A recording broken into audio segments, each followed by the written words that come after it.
lección número 10, ¿ok?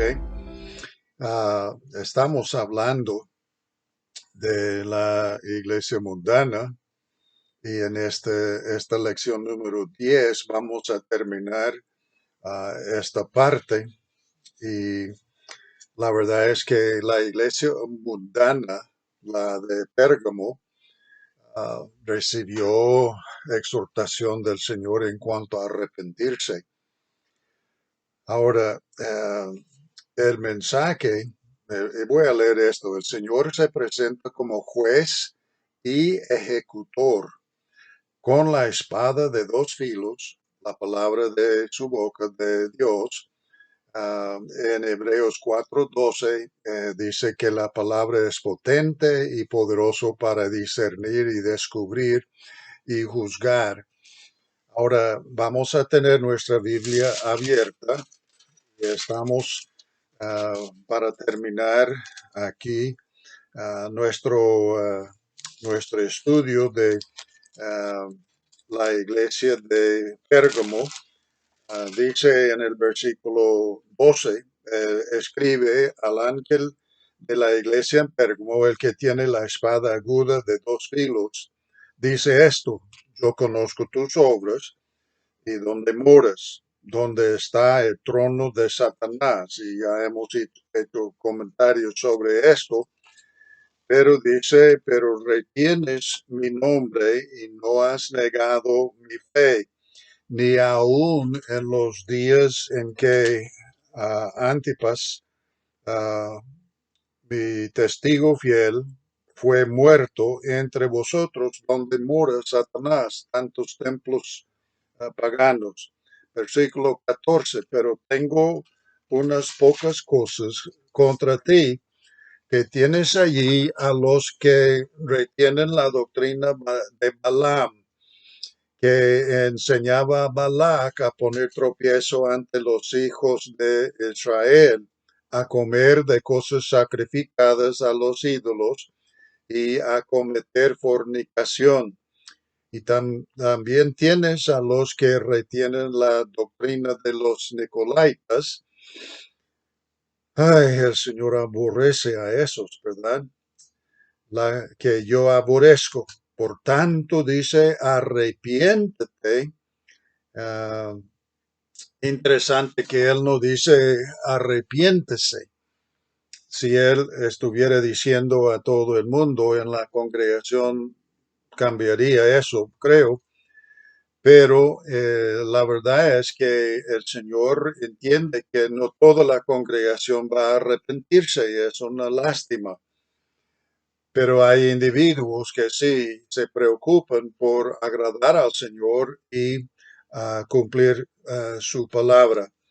Dice versículo 16, por tanto arrepiéntete pues, si no, ¿qué dice? Vendré a ti pronto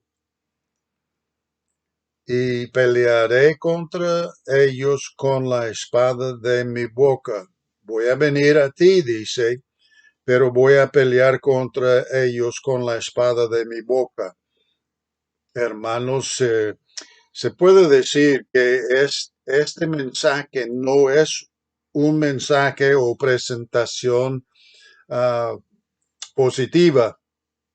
Y hay una palabra nueva para mí, se pronuncia de esta forma, promisoria. Es un mensaje amenazante y negativo. La verdad es que el Señor advierte, debe haber arrepentimiento o va a haber consecuencias y yo voy a llegar y pelear con la espada de dos filos contra esta iglesia. Hermanos, pensemos así, ya lo he dicho, creo, pero lo voy a repetir porque vale la pena. Estamos pasando más tiempo con estas cartas a las 7 iglesias porque hay mensajes prácticos, no solo para ellos, lo que de ellos debían de saber y conocer y hacer. Ah, pero hay mensaje práctico para nosotros, aunque vivimos 2000 años después. porque a través de toda la historia de la iglesia o las iglesias, ha habido iglesias individuales con las mismas características. Y hay iglesias hoy día que son iglesias mundanas, se puede decir. Ahora, quiero que nosotros pensemos de esta manera.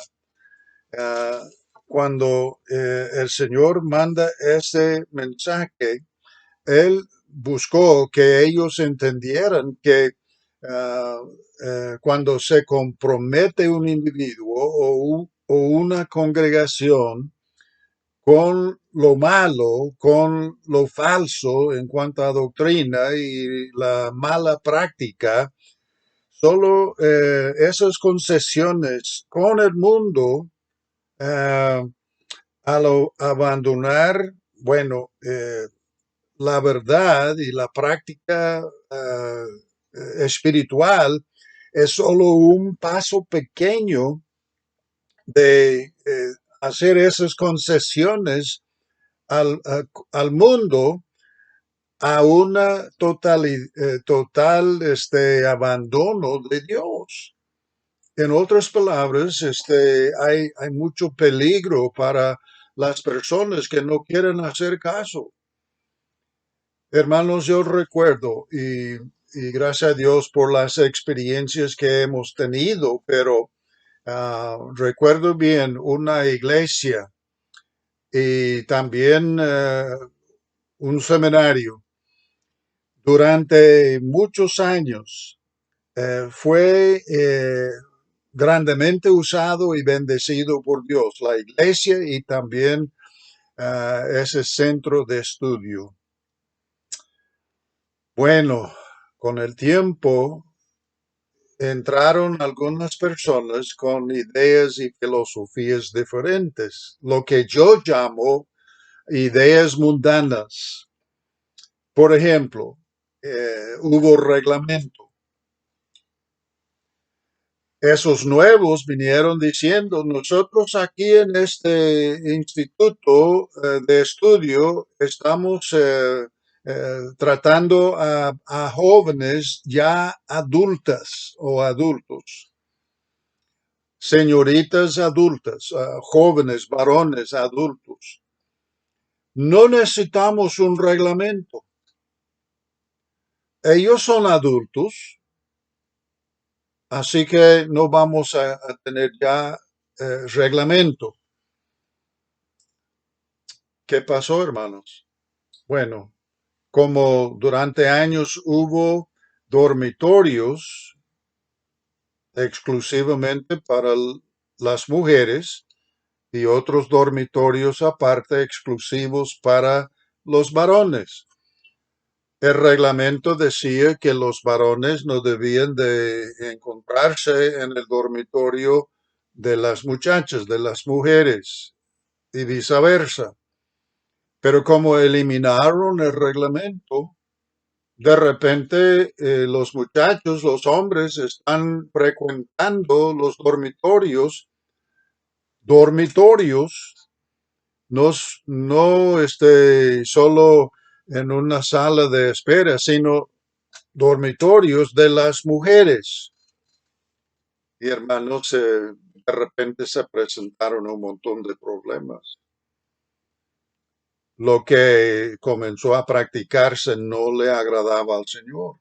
Y yo creo, hermanos, el hecho de que esa institución de estudio desapareció, ya no existe, fue por el compromiso con el mundo, por comprometerse o por eliminar el reglamento y decir, bueno, ustedes son adultos, nosotros vamos a tratarles como adultos y no como niños.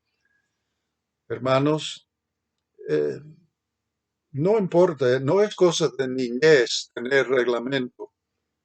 Donde uno trabaja a reglamento, donde si uno está prestando servicio militar, hay reglamento y debe haber reglamento bíblico en cuanto a nuestras iglesias. Bueno, hermanos, ese paso corto de las concesiones con el mundo lleva al abandono total a Dios y el enfrentarse con su ira.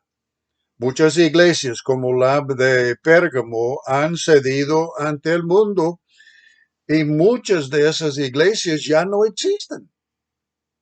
No es cosa de juego, hermanos. Dios no está bromeando, está hablando en serio. Ahora, en el año 3000 o 315, eh, Juan escribió en el primer siglo, más o menos el año 95. Ya un poco más que 200 años después, en 315 de la época de Cristo, eh, el emperador romano Constantino dio un edicto y él dijo, los romanos, todo el imperio vamos a convertirnos en cristianos. Los cristianos que eran cristianos gozaron porque ya no iba a haber persecución. Pero hermanos, lo que el enemigo, lo que Satanás logró es un matrimonio entre el paganismo de Roma con algunos principios y doctrinas cristianas. Así que hubo esa unión que para nada agradó al Señor. Los sacerdotes paganos, por edicto de Constantino, se convirtieron en cristianos. La conversión es una cosa personal. Bueno, hermanos, eh, los, eh, los que no fueron creyentes bíblicos verdaderos se entregaron ya con la libertad nueva y ya con la falta de persecución y todo eso, muchos, y podríamos llamarlos hipócritas, podríamos llamarlos profesantes, y no poseían la salvación, pero ellos se entregaron a la adoración del emperador. Y hasta los sacerdotes se convirtieron, los sacerdotes paganos de las religiones paganas de Roma, y hubo cantidad de esas religiones, se entregaron y se convirtieron por nombre, por lo menos, en cristianos. La conversión bíblica es un asunto, hermanos, personal. Constantino mandó, por medio del edicto de Milán, convertir el imperio romano en algo cristiano, que no fue cristiano en verdad. No tuvo nada del cristianismo bíblico, pero todo el mundo en el imperio tuvo que aceptar el cristianismo. Hermanos, tengamos presente eso. A veces aquí en los Estados Unidos decimos, bueno, ojalá que fulano que es cristiano pueda elegirse como presidente del país. Hermanos, nosotros no queremos edicto o no queremos que personas tomen el nombre de cristianos si no han recibido a Cristo en verdad. Sí, debemos orar por nuestros presidentes y gobernantes porque es bíblico. Pero hermanos, no vamos a, ¿cómo se llama? Legislar el cristianismo. No vamos a decir, ustedes pasan una ley diciendo que es necesario que todo el mundo se convierta al cristianismo. Esa es la fecha cuando comenzó la Iglesia Católica Romana. Yo sé que la gente católica le gusta decir que en el primer siglo que Cristo fundó la Iglesia Católica Romana, no, Constantino fundó esa iglesia. Y la verdad es que hasta 315. Hermanos, no en el primer siglo. La verdad es, hermanos, si estudiamos la historia, vemos que Pedro que según los católicos fue el primer papa, nunca estuvo en Roma. Si él hubiera estado en Roma, ¿no creen ustedes que Pablo, estando encarcelado en Roma, hubiera enviado carta a Pedro saludándole, pidiéndole una visita en la cárcel? Pero no. Y hermanos, sinceramente creo y dudo que, que Pablo hubiera ido. Bueno, él fue arrestado y fue obligadamente a Roma, pero si él pudiera escoger, él no iría a establecer una iglesia en Roma si estuviera Pedro.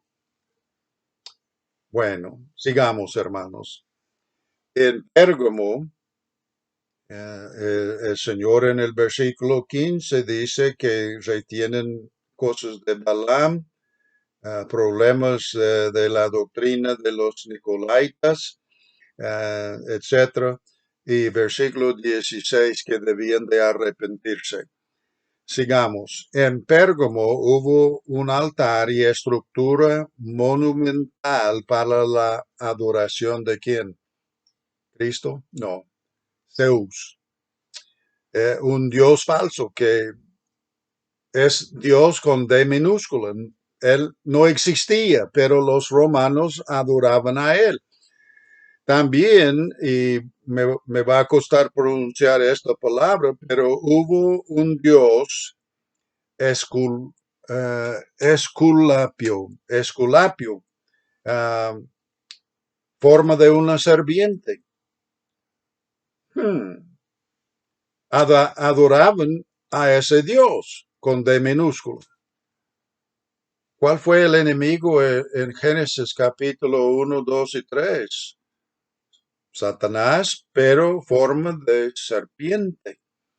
Y hubo en Pérgamo un templo para la adoración de ese Dios Esculapio, donde eh, habían llevado un montón de serpientes no venenosos, pero los soltaron en el templo y la gente de esa ciudad de Pérgamo irían, si estuvieran enfermos en verdad, ellos irían, se acostarían en el piso de ese templo esperando que quizás un serpiente los tocara y de esa forma recibirían el toque personal del Dios y se sanarían. Qué cuento, ¿verdad? Pero eso nos revela el paganismo del Imperio Romano. Eh, Increíble, ¿verdad? Que la gente irían y buscarían la manera de tener contacto físico con culebras o serpientes. Quizá culebra es con veneno, pero voy a pedirles que vayan, guarden su lugar, vamos a volver luego, pero a Mateo 16, quiero que vean conmigo Mateo 16, versículo 18. Dice aquí, y yo también te digo que tú eres Pedro y sobre esta roca edificaré mi iglesia y las puertas del Hades no prevalecerán contra ella. Hermanos, si no lo han oído, y casi estoy seguro que el pastor Feinstein ya les ha dicho que en este versículo donde el Señor le dice a Pedro, el nombre Pedro habla de una piedra, pero el Señor dice sobre esta roca que él iba a edificar su iglesia. La confesión o lo que Pedro dijo en cuanto a Cristo siendo el Hijo de Dios, el Cristo, ¿verdad? Entonces, sobre Cristo, él iba a edificar su iglesia. Es Cristo quien edifica su iglesia. Es Cristo que la compró con su sangre. Y hermanos, es un proceso de edificación. Ahora, nosotros debemos comprender algo más. No solo iba a establecer su iglesia, pero él dice algo. Él dice que el diablo y los demonios no van a poder prevalecer contra su iglesia. Las puertas del Hades. Eso no quiere decir que nosotros entramos en nuestra iglesia, en nuestro templo ahora, y donde nos reunimos y cerramos con tapa las puertas y Satanás no puede entrar. Les aseguro que cada vez que haya culto está presente Satanás, porque él viene acompañando a las personas inconversas o él también tiene entrada al templo donde nos reunimos a veces por creyentes que tienen malas costumbres y malas actitudes, etcétera. Lo que significa, hermanos, es que Satanás no puede detener el evangelio. Así que aún en este lugar de Pérgamo hubo conversiones, hubo personas que aceptaron a Cristo, se estableció la iglesia de Pérgamo. Probablemente por esfuerzos del apóstol Pablo desde Éfeso y los que se convirtieron allí en Éfeso.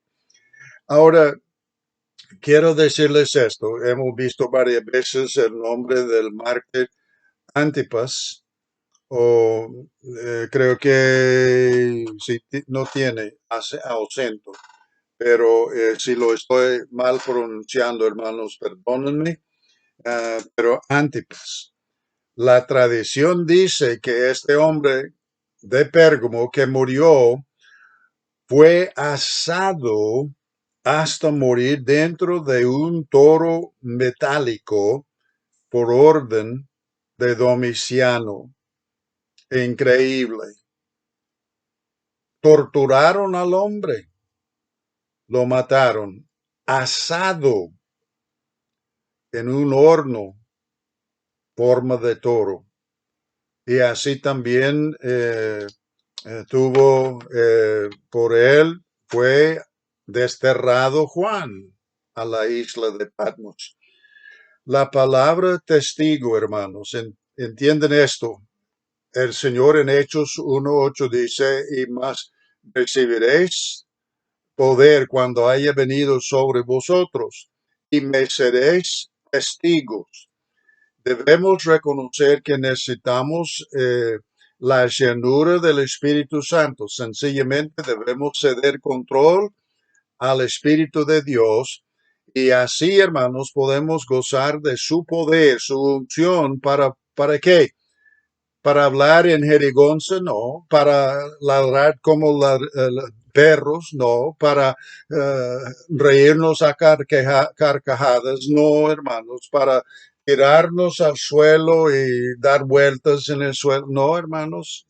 Poder para poder testificar. Pero la palabra testificar o testigo uh, se relaciona con los que son mártires.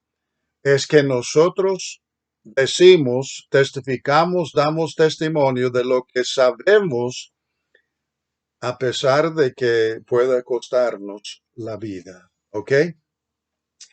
Y muchos de los creyentes pagaron con sus vidas al haber testificado de Cristo. Hubo dos males allí en Pérgamo. Número uno, permitieron la falsa doctrina en la iglesia, la doctrina de Balaam, falsa doctrina. Vamos a hablar un poco de eso, pero el segundo problema es que dejaron de practicar la disciplina bíblica. Y hermanos, según Mateo 8, 18, veamos versículo, 15, estuvimos viendo allí en Mateo 18, pero el Señor dice que debemos nosotros practicar la disciplina. Gálatas 6:1. Si quieren y si me pueden hacer el favor, vayan buscando Gálatas. Después de los Corintios viene Gálatas. Y Gálatas 6, versículo 1, dice de esta forma, Gálatas 6:1. Hermanos, si alguno fuere sorprendido en alguna falta, hermanos, los creyentes podemos equivocarnos, podemos pecar, podemos fallar, etcétera. Vosotros que sois espirituales, o en otras palabras, personas que no tienen sus problemas conquistados por el pecado, etcétera, etcétera, son personas espirituales. Dice restaurarle con espíritu de mansedumbre. La iglesia debía de practicar la disciplina de los miembros. Hay muchas cosas que podríamos decir, hermanos. Si hay un inconverso que viene a la iglesia y habla jurías o está viviendo en adulterio o fornicación, es un borracho, es aquí, es allá, la iglesia no tiene autoridad disciplinar a ese individuo porque no es de Cristo. Él, hasta convertirse y hacerse miembro bautizado de la iglesia, nosotros no podemos hacer nada. Pero hermanos, la iglesia ha dejado en muchas iglesias han dejado de practicar lo que es la disciplina bíblica. Y aquí en Gálatas tenemos las palabras inspiradas. Pablo dice, hay que restaurar. La disciplina no es para destruir, no es al principio para correr al individuo, es para restaurar. Ok, está bien, hermanos. Nosotros debemos tomar en cuenta eso, porque en el futuro, si usted sirve de pastor o sirve de diácono o sirve de maestro, usted puede formar parte de un comité de disciplina con el pastor y los diáconos para tratar un asunto, pero con humildad. Solo por la gracia de Dios no somos nosotros los que necesitamos la disciplina, pero con espiritualidad y con compasión, etcétera. Hermanos, Pablo sí dice a los corintios que ellos debían de separarse de aquel que no quiso arrepentirse. Eso es otro tema. Quiero que ustedes piensen conmigo en cuanto al error de Balaam. Vemos algo en Judas. Vayan, Judas está cerca aquí, ¿ok? Después de la epístola de Juan, la tercera, está el librito Judas. Miren el versículo 11. Ay de ellos, porque han seguido el camino de Caín, rechazar la provisión de Dios de sacrificar un animal, derramar sangre, etcétera, señalando que iba a haber un redentor que derramaría su sangre, pero se lanzaron por lucro en el error de Balaam. El problema de Balaam, él fue un profeta que conocía a Dios y Balac, un inconverso, le pidió a él y le ofreció dinero para que él maldijera a Israel. Esto lo podemos leer en los capítulos 22 y hasta el 25 de Números. Balac había pagado a Balaam para que él maldijera a Israel con una maldición para que él pudiera vencer a Israel. Y él intentó 3 veces ir y maldecir a Israel. ¿Quién? Balaam, porque él había recibido de Balaam. Ahora, Balaam lo intentó hacer 3 veces, pero no pudo, fracasaba.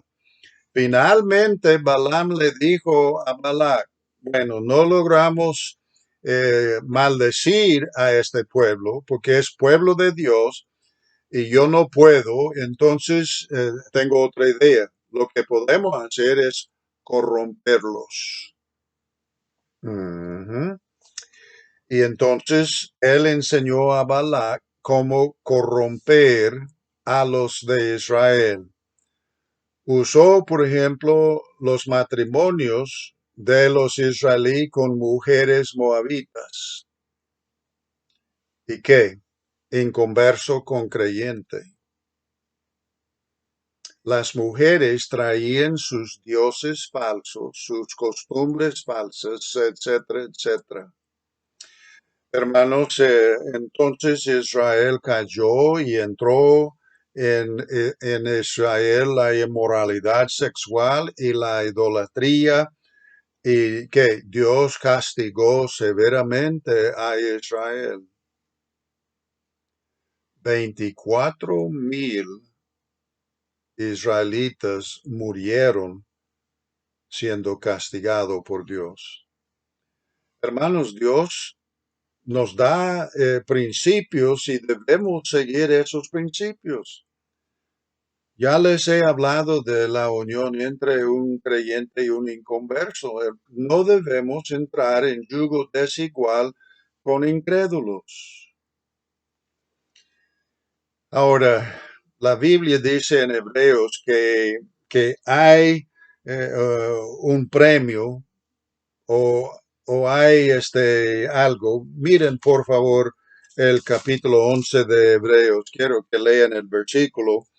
En el versículo 25, dice versículo 24, por la fe, Moisés, hecho ya grande, rehusó llamarse hijo de la hija de Faraón. Él sabía que era judío. Versículo 25, escogiendo antes ser maltratado con el pueblo de Dios, que gozar los deleites temporales del pecado. Hermano, hay placer en el pecado y puede haber beneficios económicos, etcétera, etcétera. Y los creyentes en Pérgamo fueron seducidos a ceder o a mezclarse porque recibieron la doctrina de Balaam. Bueno, Moisés escogió estar con Dios.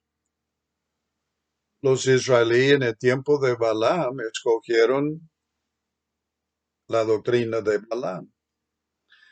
Iglesias hoy día, hermanos, buscando ventaja, se han sacrificado sus bendiciones que solo Dios puede dar. Tenemos que adelantarnos.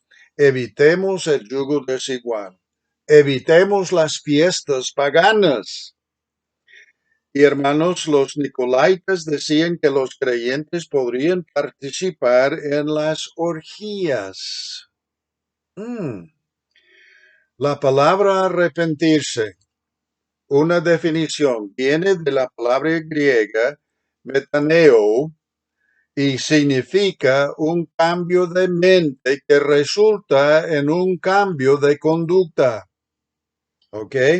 Se condenaban los herejes con su herejía, la doctrina de Balaam, la doctrina de Caín y las prácticas pecaminosas. Pero hermanos, la iglesia, la congregación fue condenada por permitir que existiera en su congregación esas cosas. Voy a tomar otro minuto. No debe ser nuestra meta como iglesia, hermanos, proveer un ambiente cómodo para los inconversos. Un ambiente amoroso, sí, con el amor cristiano, pero no donde ellos puedan pero un lugar donde ellos puedan oír la verdad, sentirse convictos por su pecado y convertirse. La iglesia que busca acomodar al inconverso por nunca decir nada bíblico, por siempre hablar de reglamentos y cosas así, no va a tener la bendición de Dios. Ahora, tengo un minuto más. Voy a pedirles que miren aquí. Al que venciere daré de comer del maná escondido. Es esa maná escondida igual al Señor Jesucristo. Esto simboliza todas las bendiciones y los beneficios de conocer a Cristo como Salvador personal. Efesios 1:3. Luego habla de una piedrecita blanca. Hermanos, recordemos los Urim y Tumim. Esas dos piedras estuvieron en el pectoral del sumo sacerdote y ellos pudieron reconocer o llegar a conocer la voluntad de Dios de alguna forma por esas dos piedras. Yo creo que esa piedrecita blanca sirve en parte eso, pero hermanos, no estamos hablando de la magia, etcétera. Pero Él nos ofrece una piedrecita blanca para saber de su voluntad. Y en último lugar, Él habla de un hombre nuevo. No es nuevo en el bueno sentido de contraposición a viejo en tiempo, sino nuevo en el sentido de cualitativamente, en cuanto a la cualidad diferente. Servirá como un pase de cada creyente a la gloria eterna. Refleja el especial amor y la adopción de Dios por cada hijo verdadero. No hay que andar en el camino de las concesiones. Ese camino lleva al juicio, quizás al juicio final. Gracias, hermanos.